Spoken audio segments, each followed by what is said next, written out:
The Guide for Decision-Making on Resilient Infrastructure Projects with a focus on risk reduction and climate change adaptation enables hazards, vulnerabilities and capacities to be identified in any project with the aim of ensuring its continued functioning and sustainability in the long term, looking for solutions that help to reduce the risk of disasters. Let's look at an example.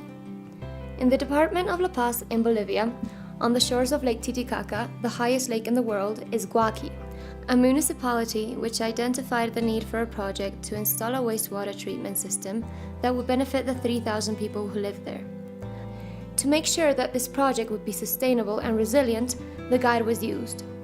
Module 1, Risk Analysis, involves gathering technical information about the project, the climate and non-climate related hazards, and the vulnerabilities and capacities present in the area, with an emphasis on local people's perceptions. This made it possible to determine that the Guaqui project was at risk due to two climate-related determining factors: the rise in the level of the lake and the recurrent frosts.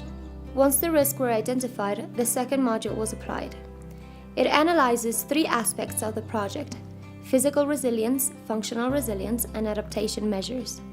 The analysis of physical resilience determined that the floods caused by the rise in the level of the lake would affect important components of the project.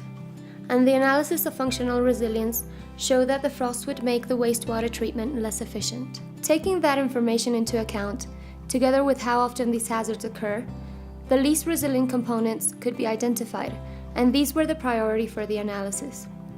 Although floods and frosts may affect other components, the methodology concentrates on strategic adaptation measures. In this case, the key component was a treatment plant, because it is vital for the project to work.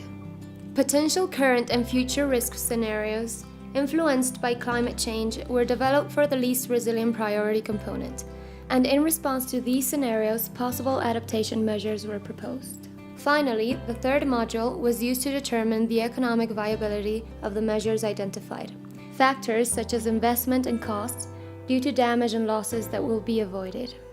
By including these measures in the project, the result would be a saving of $7 for every dollar invested.